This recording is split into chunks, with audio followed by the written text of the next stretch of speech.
Finally তবে নিটের ডেটটা এসেই গেল, আর মাত্র 4 দিন বাকি।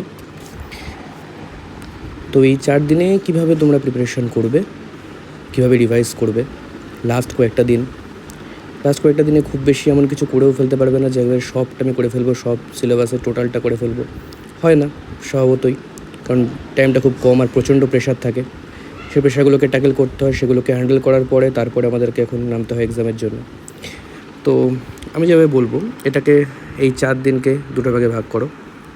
মানে ডেটগুলোকে দেখে নিই, আজকে হচ্ছে 28, আমি কালকেই বা আজকে আপলোড করবো, তাহলে 29, তারপরে হচ্ছে 30, তারপরে হচ্ছে 1, তারপরে 2, এই 4 দিনই ধরে নাও বাকি আছে, এই 4টে দিনই ধরো বাকি আছে। তাহলে আমি প্রথমের 3টে দিন ভাবছি, আর লাস্ট একটা দিন ভাবছি, লাস্ট ওয়ান ডেটা এই ওয়ান ডেটা মনে রাখবে যে বেশি কিছু এখানে গেজিয়ে বলবো না, যেটুকু হালকা করে বলা সেটা একটু বলবো। দেখো, last one day mental stability যেন খুব বেশি থাকে। বারবার বলেছি, মাথা যত ঠান্ডা থাকবে তত বেশি নাম্বার হবে। The more calm you will be, the more marks you will get. যত বেশি কাম থাকবে তত বেশি মার্কস আসবে। যত বেশি প্রেশার নিয়ে ফেলবে, মনে হবে যে হচ্ছে না, তত বেশি কিন্তু হবে না। তাই সবসময় এটা মাথায় রাখতে হবে যে যেন কাম থাকা যায়, শান্ত থাকা যায়, তবে মার্কসটা কিন্তু বেশি হবে। ঠিক আছে? এবার তাহলে লাস্ট ওয়ান ডে হলো, আর এই 3 দিনের জন্যে আমি বলেছিলাম 3 দিনকে এবার তুমি 3টে সাবজেক্ট করে দাও। 3টে সাবজেক্ট পি, সি, বি। আমার যদি তোমাদের কাছে কোনো শর্ট নোটস বা নিজের বানানো নোটস না থাকে, তাহলে সেক্ষেত্রে আমার বানানো যে নোটসটা হ্যান্ড রিটেন নোটস, সেগুলো কিন্তু আমি টোটালি ফ্রি করে দিয়েছি। যেটা আমি প্রিমিয়াম করেছিলাম সেটাকে টোটালি ফ্রি করে দিয়েছি। সেটা তুমি পাবে হচ্ছে আমার যে হোয়াটসঅ্যাপ গ্রুপ, সেখানে হোয়াটসঅ্যাপ গ্রুপে পাবে। আর হোয়াটসঅ্যাপ গ্রুপের জন্য তোমরা কোথায় করবে, আমাকে ডাইরেক্ট হোয়াটসঅ্যাপে ডিএম করতে পারো। ডাইরেক্ট হোয়াটসঅ্যাপে আমাকে ডিএম করবে, ডাইরেক্ট মেসেজ করবে। হোয়াটসঅ্যাপ নাম্বার 9088426315, এই নাম্বারে আমাকে ডিএম করে দেবে। এই নাম্বারে ডিএম করলে আমি তোমাদেরকে আমার হোয়াটসঅ্যাপ গ্রুপে লিঙ্ক দিয়ে দেবো, অ্যাড করে নেবো। আর তোমাকে আমি ওখানে গ্রুপের আমাদের যে ওই নোটসগুলো সেগুলো দিয়ে দেবো। তাহলে 3 দিনে তুমি 3টে সাবজেক্টকে টোটালি রিভিশন করে নাও অ্যাটলিস্ট একবার যেন রিভিশন করা থাকে। মানে কিছু না করার থেকে তো ভালো যে তুমি যদি মানে আমার ধরো 3টে নোটস মিলিয়ে মোটামুটি এটা 200, 150, 100 এরকম মতো পেজ আছে। আর বায়োলজিতে সব নেই, সবগুলো নেই।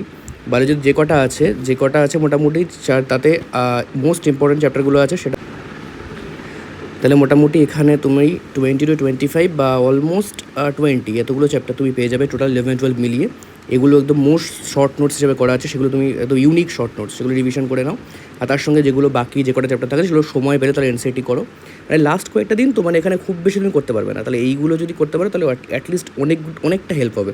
করে ফেলতে পারলে যেন পুরো জিনিসটা মাথায় থাকে, তাহলে ক্লিক করে যাবে। আর লাস্ট যেটা বলবো যে এই যে লাস্ট ওয়ান ডে, এই দিনটা যেন খুব বেশি রিভিশনের জন্য মাথা না ঘামায়ও। অ্যাডমিটটা ঠিক রাখো, ডকুমেন্টসগুলো ঠিক রাখো, আর মেন্টাল স্টেবিলিটিটা বাড়াও। এইটা কিন্তু একদম মাথায় রাখো, কারণ যত বেশি তুমি পড়তে থাকবে তত মনে হবে যেন এটা হচ্ছে না, ওটা হচ্ছে না, সব বেরিয়ে যাচ্ছে এরকম মনে হবে। কিন্তু অ্যাকচুয়ালি তুমি যা পড়েছো সেটার উপর বিশ্বাস রাখো, সব ঠিক হবে। তাই আমি বললাম যে তুমি 3 দিনে একদিনে ভাগ করে 4 দিনকে 3 দিনের মধ্যে 3টে সাবজেক্টকে ভাগ করো পিসিবি। আর সেটা কীভাবে রিভিশন করো আমার নোটস দিয়ে। আর সেটা পাওয়ার জন্য কী করবে, এই হোয়াটসঅ্যাপ নাম্বারে তুমি ডিএম করতে পারো, নয়তো তুমি তোমার বানানো নোটসটা তুমি পড়তে পারো, কোনো অসুবিধা নেই। আমি এটা জাস্ট একটা মানে বললাম আর কি, যদি লাগে। আর বাকি যে একদিনটা, সেই একদিনের জন্যে তুমি পুরো মেন্টালি প্রিপেয়ার থাকো। আর যদি তোমার প্রিপারেশন ভালো থাকে তাহলে তোমাকে কেউ আটকাতে পারবে না, এটা মনে রাখবে। সব কিছু ভালো হবে, কোনো সমস্যা নেই। আর আমার যে ইনস্টাগ্রামে সব জায়গাতে, ইনস্টাগ্রাম, ইউটিউব বা ফেসবুক সব জায়গাতে আমার একই হ্যান্ডেল আছে, প্রীতম কর্মকার MBBS। এই যে হ্যান্ডেলটা এটাতেই আছে, এটাতে দেখে নিতে পারো। আর ফেসবুকে আমি তো ওখানে লেখালেখি করি এইটা নিয়ে, নিটের নিয়ে, সেখানেও দেখতে পারো, ফলো করতে পারো ফেসবুকে। আমার নাম দিয়েও সার্চ করতে পারো, যদি হ্যান্ডেলে না পাও আমার নামটা সার্চ করলেই পেয়ে যাবে ওখানে। ঠিক আছে? তো এটাই, বেস্ট অফ লাক প্রত্যেকের জন্য। খুব ভালো এক্সাম হবে, খুব ভালো করে এক্সাম দাও, বেস্ট অফ লাক।